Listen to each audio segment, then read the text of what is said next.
വാടകഘട്ടത്തിൽ പ്രവർത്തിക്കുന്ന അംഗനവാടിക്ക് കെട്ടിടം നിർമ്മിക്കാൻ 3 സെന്റ് സ്ഥലം സൗജന്യമായി നൽകി വെസ്റ്റ് മങ്ങാട് കോതോട് വീട്ടിൽ ബാബുവും കുടുംബവും മാതൃകയായി. സ്ഥലത്തിന്റെ ആധാരം ബാബുവിന്റെ ഭാര്യ കവിത പോർക്കുളം പഞ്ചായത്ത് സെക്രട്ടറി ലിൻസ് ഡേവിഡിന് കൈമാറി. പഞ്ചായത്ത് അംഗം വിജിത പ്രജി അധ്യക്ഷത വഹിച്ചു. പോർക്കുളം പഞ്ചായത്ത് പ്രസിഡന്റ് കെ രാമകൃഷ്ണൻ, പഞ്ചായത്ത് അംഗങ്ങളായ Akhila Mukesh, K A Jyothish, block panchayat അംഗം സിന്ധു ബാലൻ, അംഗനവാടി അധ്യാപിക P Bindu, ICDS supervisor Anitha, Basheer, Raji, Velayudhan എന്നിവർ പ്രസംഗിച്ചു. പോർക്കുളം പഞ്ചായത്തിലെ 2ാം വാർഡ് പൊന്നം 62ാം നമ്പർ അംഗനവാടിയാണ് വാടക കെട്ടിടത്തിൽ പ്രവർത്തിച്ചിരുന്നത്. സ്വന്തമായി സ്ഥലം ലഭിച്ചതോടെ അംഗനവാടി കെട്ടിടം നിർമ്മിക്കാൻ പദ്ധതി തയ്യാറാക്കുമെന്ന് പഞ്ചായത്ത് പ്രസിഡന്റ് കെ രാമകൃഷ്ണൻ പറഞ്ഞു. കാലാവധി കഴിയുമ്പോഴേക്കും നമുക്കത് പറ്റുമോ എന്നുള്ള ഒരു ഓട്ടം നമുക്ക് നടത്താം. എത്രത്തോളം ഇത് സാധിക്കും എന്നുള്ള കാര്യമാണ്. കാരണം ഈ ഗവൺമെന്റ് ഫണ്ടിന്റെ കാര്യം ആയതുകൊണ്ട് കുറെ പ്രൊസീജിയർ ഉണ്ട്.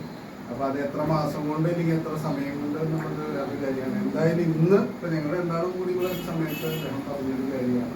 എന്തായാലും നമ്മളെ ഈ അംഗൻവാടിയെ സംബന്ധിച്ച് ഏറ്റവും പ്രധാനപ്പെട്ട ഒരു ചടങ്ങിലാണ് പറഞ്ഞു നിൽക്കുന്നത്.